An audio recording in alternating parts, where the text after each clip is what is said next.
আপু, যারা হচ্ছে টিনেজার তাদের জন্য কত পাওয়ারটা বেস্ট হবে?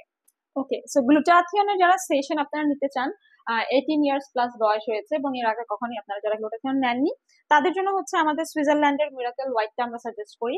আর যেটা হচ্ছে 60,000 mg পাওয়ার, অ্যান্ড এখানে 6টা সেশন থাকে, আপনারা সপ্তাহে একটি করে সেশন নিতে পারেন। আহ এবং যারা অনেকেই জানে না, যারা হচ্ছে টিনেজার, যে কয়টা সেশন নিতে হবে বা এই হোল প্রসেসটা কিরকম হতে আচ্ছা পারে আচ্ছা, বা কিরকম কিভাবে এই কন্টিনিউ এই করতে হবে। প্রসেসটা একটু যদি ডিটেইলি বলেন। আচ্ছা, সো গ্লুটাথিয়নের জন্য কিন্তু আমরা সবসময় সাজেস্ট করি সপ্তাহে একটি সেশন নিতে হবে। এটা মিস করা যাবে না, সপ্তাহে একটি সেশন নিতে হবে এবং 6 মাস থেকে 12 মাস এটা কন্টিনিউ করতে হবে, ঠিক আছে? তাহলে মেনটেন করলে কিন্তু আপনি একটা ভালো রেজাল্ট পেয়ে যাচ্ছেন।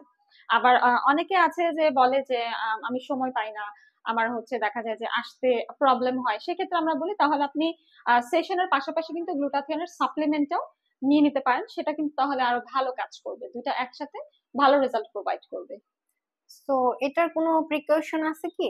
হ্যাঁ, প্রিকশন হিসেবে আমরা বলে থাকি যে ভরা পেটে নিতে হয়, নাম্বার ওয়ান। নাম্বার টু হচ্ছে আপনারা যখন পিরিয়ড চলবে, মেয়েদের যখন পিরিয়ড চলে বা যারা হচ্ছে ব্রেস্ট ফিডিং মাদার যারা আছে এবং যারা হচ্ছে প্রেগনেন্ট ওমেন যারা আছে, তখন কিন্তু আপনারা এই ট্রিটমেন্টটা থেকে বিরত থাকবেন, এটা আমরা সবসময় বলে দিই। অ্যান্ড অলসো আমরা বলি যে অথরাইজ যারা এক্সপার্ট, যারা professional doctor, dermatologist, skin specialist বা সার্টিফাইড যারা নার্স, আপনারা তাদের কাছ থেকে হচ্ছে গ্লুটাথিয়নটা নিবেন, তাহলে কোনো ধরনের প্রবলেম হবে না।